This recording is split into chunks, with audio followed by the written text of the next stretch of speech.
Hello दोस्तों, welcome back to my channel. अगर आपने अभी तक मेरे चैनल को सब्सक्राइब नहीं किया है तो जल्दी से मेरे चैनल को सब्सक्राइब कर दें। सेकंड लास्ट एपिसोड के शुरुआत में श्याम एक जियांग से कहती है कि मैं उन लोगों का इंटरव्यू करना चाहती हूँ जिन्होंने हैंशिंग के प्रोडक्ट को इस्तेमाल किया है। ये जियांग से कहती है कि क्या इनके साथ इंटरव्यू बुक करने में तुम मेरी मदद कर सकते हो। तो जियांग कहता है कि तो तुम मुझे इस काम के लिए यहाँ पर लेकर आई थी। शामिंग इसके रिस्पॉन्स पर कहने लगती कि आखिर तुम क्या सोच रहे थे। तो जियांग कहता है कि इस बारे में हमें बात नहीं करनी चाहिए, मैं मानता हूँ कि मेरी गलती है, और कहता है कि हम जल्दी से काम शुरू करते हैं। अब हानतिंग हॉस्पिटल में जिशिंग की ये प्रेस कॉन्फ्रेंस देखकर काफी खुश दिखाई दे रहा होता है। इसके साथ ही जिशिंग यहाँ पर आ जाती है, कहती है कि तुम्हें ये देखने की जरूरत नहीं है। हानतिंग कहता है कि क्या तुम्हें शर्म आ रही है। जिशिंग कहती है कि मुझे ये डर है कि कहीं तुम मेरे प्यार में पागल ही ना हो जाओ। हानतिंग कहता है कि ये तो फिर बहुत बुरा हुआ क्योंकि मैं पहले से ही तुमसे बहुत प्यार करता हूँ। जिशिंग ये सुनकर मुस्कुराने लगती है। जिशिंग हानतिंग को बताती है कि जिसने ये वीडियो पोस्ट की थी उसने हमसे कांटेक्ट किया था कि वो हमसे माफी मांग कर हमें कंपनसेट भी करेगा। वो ये कह रहा था कि उसने ये सब कुछ सिर्फ अटेंशन हासिल करने के लिए किया है। हानतिंग कहते हैं कि तुम इस बारे में क्या सोचती हो। जिशिंग कहती है कि भला कौन डोंगिंग मेडिकल को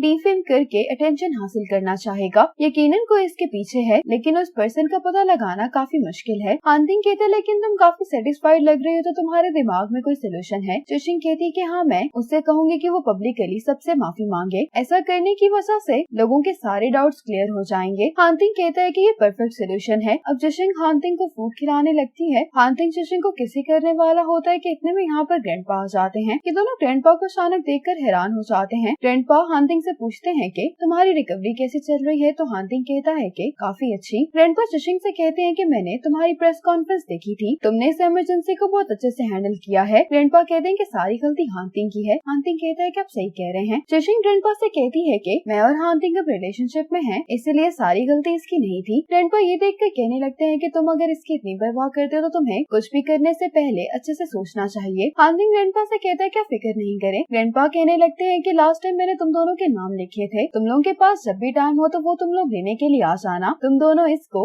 मेरी तरफ से एक तोहफा समझ सकते हो। ये सुनकर जिशिंग काफी खुश जाती है और ग्रैंडपा को थैंक्स बोलती है। ग्रैंडपा इन दोनों को बाय करके यहाँ से चले जाते हैं। हानयुन भी हानतिंग से मिलने के लिए हॉस्पिटल आई होगी तो ग्रैंडपा कहते हैं कि अगर तुम यहाँ पर आई हो तो इसका ये मतलब है कि तुम अपने कजन की परवाह करती हो। हानयुन कहती है कि हानतिंग ने आपसे क्या कहा है। ग्रैंडपा कहते हैं कि हानतिंग ने कभी भी मेरे सामने तुम्हारी शिकायत नहीं की, लेकिन तुमने क्या किया है। तुम्हें क्या लग रहा था कि मुझे कुछ भी मालूम नहीं होगा। हानयुन ग्रैंडपा से माफी मांगती है तो ग्रैंडपा कहते हैं कि तुम्हें जाकर हानतिंग से माफी मांगनी चाहिए। ये कहकर ग्रैंडपा यहाँ से चले जाते हैं। अगले सुबह जिशिंग हानयुन के पास ऑफिस में आती है। हानयुन कहती है कि तुम तो हानतिंग के साथ हॉस्पिटल में थी, फिर तुम यहाँ पर क्या कर रही हो। जिशिंग कहती है कि मैं यहाँ पर आपको थैंक्स कहने के लिए आई हूँ। हानयुन कहती है कि तुम मुझे क्यों थैंक्स कहोगी। जिशिंग कहती है कि उस दिन मैंने देखा था कि तुम हानतिंग से मिलने के लिए हॉस्पिटल आई थी। मैं जानती हूँ कि आप अपने कजन की केयर करती हैं, और वैसे भी हानतिंग की इंजरी से रिलेटेड कोई भी बात बाहर नहीं निकली। मुझे पूरा यकीन है कि आपने ऐसा करने में हमारी मदद की है। हानयुन कहती है कि तुम्हें मेरा थैंक्स करने की कोई जरूरत नहीं है। मैंने जो कुछ भी किया वो इसलिए कि ग्रैंडपा को कोई भी परेशानी नहीं हो। हानयुन कहती है लेकिन तुम यहाँ पर सिर्फ ये कहने के लिए तो नहीं आई ना। जिशिंग कहती है कि मैं चाहती हूँ कि कल की बोर्ड मीटिंग में आप डायरेक्टर्स को मनाने में हमारी मदद करें कि वो AI टैलेंट पूल को अप्रूव कर दें। हानयुन कहती है कि तुम्हें क्यों लगता है कि मैं तुम्हारी मदद करूंगी। जिशिंग कहती है कि AI टैलेंट पूल एक ऐसा प्रोजेक्ट है जिसकी वजह से पूरे ग्रुप को फायदा होने वाला है। अगर ग्रुप की जीत होगी तो ये इस ग्रुप की वाइस चेयरवुमेन की भी तो अचीवमेंट होगी। जिशिंग कहती है कि जब हानतिंग जर्मनी में था तो तुमने 10 सालों तक डोंगयुंग मेडिकल को संभाला है। तुम्हारी लीडरशिप के अंदर ही डोंगयुंग आज इतना स्टेबल है, लेकिन जर्मनी से वापस आते ही हानतिंग डोंगयुंग मेडिकल का CEO बन गया। अगर तुम्हारी जगह कोई भी होता तो उसके लिए ये एक्सेप्ट करना मुश्किल हो जाता। हानयुन जिशिंग को बैठने के लिए कहती है। हानयुन के एक्सप्रेशन से लग रहा होता है कि जिशिंग ने उसको अपनी बातों से कन्विंस कर लिया है। अब जिशिंग जब हानतिंग के लिए व्हीलचेयर लेकर आती है तो हानतिंग को ये देखकर अच्छा नहीं लगता। जिशिंग कहती है कि कल की बोर्ड मीटिंग के लिए तुम्हें कस्टमाइज्ड ड्रेस पहनने पड़ेंगे। अब जिशिंग हानतिंग की व्हीलचेयर पर बैठने में मदद करती है। अब हानतिंग जब कार में बैठता है तो जिशिंग इसके लिए पिलो रखती है। हानतिंग जिशिंग से कहता है कि तुम मेरी फिक्र नहीं करो। कल की वजह से जिशिंग हानतिंग को देखकर परेशान दिखाई दे रही होती है। हानतिंग जिशिंग से पूछता है कि क्या हुआ है। जिशिंग कहती है कि मुझे अभी भी टेंशन हो रही है। हानतिंग कहता है कि जो फिक्स्ड ड्रेस तुमने बनाया है उसके साथ मैं सही रहूंगा। जिशिंग कहती है लेकिन उसके साथ भी तुम ज्यादा टाइम के लिए नहीं बैठ सकते। हानतिंग जिशिंग से कहता है कि तुम्हें इस बारे में ज्यादा नहीं सोचना चाहिए। अगली सुबह जिशिंग जब हानतिंग को कोट पहना रही होती तो ये कहती है कि मैंने सारे इमरजेंसी प्लान्स भी तैयार कर दिए हैं, इसलिए अब मैं नर्वस नहीं हूँ, तो तुम्हें भी रिलैक्स रहना होगा। हानतिंग जिशिंग को इसके सारे एफर्ट्स के लिए थैंक्स बोलता है। जिशिंग ये सुनकर हानतिंग को किस करती है। अब जिशिंग हानतिंग के साथ बोर्ड मीटिंग में आ जाती है। हान तिंग सभी बोर्ड के डायरेक्टर से जिशिंग को इंट्रोड्यूस करवाते हुए कहता है कि एआई टैलेंट पूल की इंचार्ज मिस जिशिंग है। अब कुछ डायरेक्टर्स को ये मसला होता है कि इस टैलेंट पूल पर बहुत पैसे लगने वाले हैं और प्रॉफिट के बारे में डायरेक्टर्स को अभी कुछ खास मालूम नहीं है, इसीलिए एआई टैलेंट पूल में इन्वेस्टमेंट करने के हक में नहीं होते। अब इनके इतराज़ात को देखकर हान तिंग खड़ा हो जाता है, कहने लगता है कि अगर आप लोग एआई टैलेंट पूल को अप्रूव कर देंगे तो हम हैंशिंग की आधी अर्निंग एआई टैलेंट पूल की कंस्ट्रक्शन में लगाने के लिए तैयार हैं। मिस्टर जाओ कहते हैं कि हैंशिंग तो अभी शुरू हुआ है, इसकी अर्निंग ही कितनी होगी, और वैसे भी जब तुम लोगों के पास पैसे खत्म हो जाएंगे तब भी तुम लोगों को हमारे पास ही आना पड़ेगा। जिशिंग कहती है कि हमने कैलकुलेशन की है और हैंशिंग की अर्निंग 60 मिलियन यॉन है। ये सुनकर सभी डायरेक्टर्स काफी हैरान होते हैं। हान तिंग कहता है कि इस प्रोजेक्ट के लिए मैं मिस जिशिंग को पूरी तरह से सपोर्ट कर रहा हूँ। जिशिंग अब इनको बताने लगती है कि हैंशिंग का अगले साल का प्रॉफिट इससे डबल होगा, इसलिए हम एआई टैलेंट पूल के एक्सपेंसेस को बियर कर सकते हैं। अब सभी डायरेक्टर्स की आपस में डिस्कशन चल रही होती है। जिशिंग नोटिस करती है कि हान तिंग को खड़े होने में मुश्किल हो रही है। हान तिंग कहता है कि अब हमें वोटिंग कर लेनी चाहिए। हानयोन और बाकी डायरेक्टर्स भी इनकी सपोर्ट में हाथ खड़ा कर लेते हैं। ये देखकर दो डायरेक्टर्स जो एआई टैलेंट पूल में इन्वेस्टमेंट नहीं करना चाह रहे होते उनको भी अपने हाथ खड़े करने पड़ते हैं। हान तिंग कहते हैं कि आप सबकी सपोर्ट का शुक्रिया, मैं आपसे वादा करता हूँ कि आपको डिसअपॉइंटमेंट नहीं होगी। मिस्टर जू मीटिंग के बाद हानयोन से आकर कहने लगते हैं कि तुम मीटिंग में हान तिंग को कैसे सपोर्ट कर सकती हो। हानयोन कहती है कि मुझे ये बात समझ में आ गई है कि डोंगयुंग मेडिकल को नुकसान पहुंचाने से हमें कोई भी फायदा नहीं होने वाला। हानयोन मिस्टर जू को वार्न करती है कि आप डोंगयुंग मेडिकल के मामलों में इंटरफेयर करना छोड़ दें, आपकी उम्र इतनी हो गई है कि आपको रिटायर हो जाना चाहिए। मिस्टर जू गुस्से में हानयोन के ऑफिस से चले जाते हैं। जिशिंग तेंगसुंग से कहती है कि तुम कंपनी में ये खबर कर दो कि हान तिंग 2 हफ्तों के लिए बिजनेस ट्रिप पर जा रहा है। जिशिंग हान तिंग से कहती है कि तुम आराम करो, मैं तुम्हारे लिए लंच लेकर आती हूँ। हान तिंग इसको जाने से रोकता है और कहता है कि तुम मेरे साथ रुको। जिशिंग कहती है कि ठीक है। हान तिंग सोने की कोशिश कर रहा होता है लेकिन इसको काफी दर्द हो रही होती है। ये देखकर जिशिंग हान तिंग का हाथ पकड़ लेती है। सीजाओ लिली के पास आता है, कहता है कि मुझे तुम्हें कुछ बताना है। सीजाओ कहता है कि मैंने जर्मनी की जॉब के लिए दोबारा अप्लाई किया था और मिस्टर लू ने मेरी एप्लीकेशन को अप्रूव कर दिया है। ये सुनकर लिली को खुशी होती है, लेकिन ये असल में खुश दिखाई नहीं दे रही होती क्योंकि इसने सीजाओ को रिजेक्ट सिर्फ इसलिए किया होता है कि ये नहीं चाहती कि सीजाओ इसकी वजह से यहाँ पर रुके। इतने में ही जोंग सीजाओ के लिए फ्लावर्स लेकर आती है और उसको कांग्रेचुलेशंस कह रही होती है। ये देखकर लिली को अच्छा नहीं लगता और यहाँ से चली जाती है। अब जिशिंग हानयोन के साथ कोऑपरेट करने वाली होती है, इसलिए ये प्लान लेकर हानयोन के पास आती है और इसको थैंक्स भी कर रही होती है कि तुमने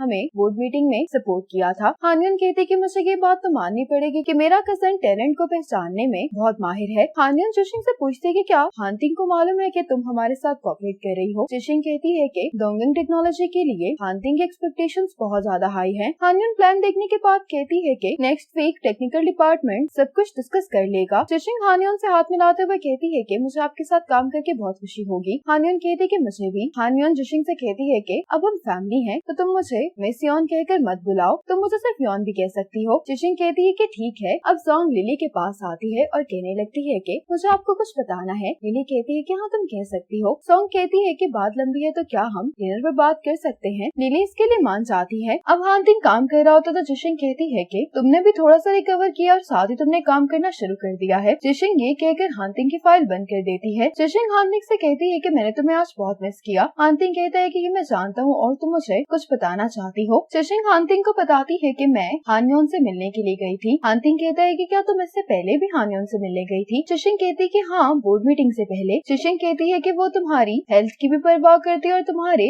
ओपिनियन की भी। आज उसने मुझसे ये भी पूछा कि क्या ये कॉर्पोरेशन का आइडिया तुम्हारा था। हान तिंग कहते हैं कि मैंने नहीं सोचा था कि तुम उससे मिलने के लिए जाओगी। जिशिंग कहती है कि सभी लोग ये देखने में दिलचस्पी रखते हैं कि कौन फ्यूचर में डोंगयुंग का इंचार्ज बनेगा। सभी लोग तुम दोनों को इस चीज के लिए झगड़ते हुए देखना चाहते हैं, लेकिन मैं जानती हूँ कि तुम ऐसा नहीं चाहते। जिशिंग हान तिंग को बताती है कि हानयोन तुम्हें देखने के लिए हॉस्पिटल भी आई थी। हान तिंग कहता है कि मैं जानता हूँ। अब जोंग डिनर के दौरान लिली को बताती है कि मैंने आज सीजाओ को एक दोस्त की हैसियत से बुके दिया था। लिली कहती है कि क्या तुम मुझे यही बताने के लिए डिनर पर लेकर आई हो। जोंग कहती है कि हाँ। ये सुनकर लिली हंसने लगती है, कहती है कि तुम्हें मुझे एक्सप्लेन करने की कोई जरूरत नहीं है, मैं और जीजाओ बस दोस्त हैं। जोंग कहती है कि आप इस बात को माने या ना माने, लेकिन मैं ये महसूस कर सकती हूँ कि आपके दिल में भी सीजाओ के लिए फीलिंग्स हैं। लिली कहती है कि सीजाओ बहुत जल्द अब्रॉड जा रहा है तो मैं और वो साथ नहीं रह सकते। जोंग कहती है कि सीजाओ आपसे प्यार करता है, अगर आप उससे कहेंगी तो वो आपके लिए जरूर रुक जाएगा। ये सुनकर लिली थोड़ा सा अपसेट हो जाती है। जोंग कहती है कि आप मुझे गलत मत समझेगा, मैं आपकी पर्सनल लाइफ में मुदाखलत नहीं करना चाहती, लेकिन मुझे बस सीजाओ के लिए बुरा लग रहा था, इसीलिए मैंने आपसे ये सब कह दिया। लिली कहती है कि जरूरी नहीं है कि हर रिलेशनशिप का अंजाम अच्छा हो। मैंने पहले कैजुअली एक रिलेशनशिप शुरू कर दिया था, लेकिन एंड में मुझे ही सफर करना पड़ा, इसलिए अब मैं दोबारा से ये गलती नहीं दोहराना चाहती। और मैं ये भी नहीं चाहती कि सीसाओ इतनी अच्छी अपॉर्चुनिटी को मिस करे। जब वो अपने करियर में आगे बढ़ेगा तो वो मुझे भी भूल जाएगा। सॉन्ग कहती है लेकिन अगर सीसाओ आपको ना भूल पाया तो मुझे लगता है कि आपको सीसाओ को दूसरा मौका जरूर देना चाहिए। वो दूसरे लड़कों से बहुत मुख्तलिफ है। लिली कहती है कि मैं खुद गर्ल्स बनकर सीसाओ से ये डिमांड नहीं कर सकती कि वो मेरी खातिर अपने फ्यूचर पर गिव अप कर दे। सॉन्ग कहती है कि आप सीसाओ को पसंद करती है ना। लिली ये सुनकर मुस्कुराने लगती है। आज हानियन ग्रैंडपा से मिलने के लिए आई होती है। हानतिंग इसको थैंक्स का मैसेज करता है। ये मैसेज पढ़कर हानियन इसको रिप्लाई करती है कि ये तो तुम्हारा स्टाइल नहीं है, और हानतिंग से कहती है कि तुम अपना अच्छे से ख्याल रखो। हानियन ये मैसेज पढ़कर काफी खुश हो गई होती है, तो ग्रैंडपा कहते हैं कि किसके मैसेज ने तुम्हें इतना खुश कर दिया है। हानियन कहती है कि ग्रैंडपा हानतिंग ने मुझे थैंक्स बोला है। ये सुनकर ग्रैंडपा भी मुस्कुराने लगते हैं। अब जिशिंग हानतिंग की शेव कर रही होती है। शेव करते हुए जिशिंग हानतिंग को कह रही होती है कि तुम मूव नहीं करो। इस दौरान जिशिंग हानतिंग को किस करती है और बहुत कोशिश करने के बावजूद जिशिंग सही से शेव नहीं कर पाती और हानतिंग के फेस पर कट लग जाते हैं। अब 1 महीने बाद का टाइम दिखाया जाता है। आज हानतिंग जब सोकर उठता है तो जिशिंग इसको रोकते हुए सूप पीने के लिए कह रही होती है। हानतिंग कहता है कि पिछले 1 महीने से मैं ये सूप पी कर थक गया हूँ, अब मैं मजीद ही सूप नहीं पी सकता। जिशिंग इसको मनाने की कोशिश कर रही होती है, लेकिन हानतिंग कहता है कि अब मैं बिल्कुल ठीक हो गया हूँ, तो इसलिए मुझे इस सूप की कोई जरूरत नहीं है। जिशिंग कहती है कि फिर तो ये सूप जाया चला जाएगा। हानतिंग कहता है कि मेरे पास एक आइडिया है। हानतिंग कहता है कि हमें अपने सूप का वेट करना होगा, जिसके सूप का वजन 100 ग्राम के करीब होगा वो जीत जाएगा और लूजर को ये सूप पीना पड़ेगा। जिशिंग कहती कि मुझे कोई मसला नहीं है। अब ये दोनों अपने सूप का वेट करते हैं। हानतिंग के सूप का वेट 100 ग्राम से थोड़ा सा ज्यादा होता है, जिशिंग का कम, इसीलिए जिशिंग हार जाती है। इसलिए जिशिंग को ना चाहते हुए सूप पीना पड़ता है। अब हानतिंग का जिशिंग के सूप को खत्म करने के लिए और भी बहुत सारे राउंड्स खेलते हैं, लेकिन हर बार जिशिंग ही हारती है। कुछ राउंड्स बाद हानतिंग हार जाता है और इसको पूरा बाउल सूप का पीना पड़ता है। इसी गेम की मदद से ये दोनों सारा सूप खत्म कर देते हैं। सूप पीने के बाद ये दोनों रेस्ट कर रहे होते हैं। हानतिंग कहता है कि मुझे लगता है कि रोजाना सूप पीना इतना भी बुरा नहीं है, क्यों ना हम कल के लिए भी सूप बनाएं। जिशिंग ये सुनकर हंसने लगती है, कहती है कि कल तुम ही बनाओगे। ये कहकर जिशिंग जाने लगती है तो हानतिंग कहता है कि तुम कहाँ जा रही हो। जिशिंग कहती है कि वॉशरूम। आज सिंगदी मिस्टर सिंह से मिलने के लिए आई होती है। सिंगदी कहने लगती है कि तुम्हारा मूड आज काफी अच्छा है, क्या तुम्हें पूरा यकीन है कि तुम हानतिंग को इस बार हरा दोगे। मिस्टर सिंह सिंगदी से पूछते हैं कि क्या अभी भी तुम हानतिंग को लेकर क्रेजी हो। सिंगदी कहने लगती है कि आपको क्या लगता है कि मैं इतनी बेवकूफ हूँ। सिंगदी कहती है कि जब से मैंने आपके साथ एग्रीमेंट साइन किया है तो मैं आपकी साइड पर हूँ। बिल्कुल आपकी तरह मैं भी चाहती हूँ कि हमारी कंपनी ही जीते। मिस्टर सिंह ये सुनकर खुश हो जाते हैं, कहते हैं कि ये दिन जरूर आएगा। इसी मोमेंट पर सेकंड लास्ट एपिसोड खत्म हो जाती है।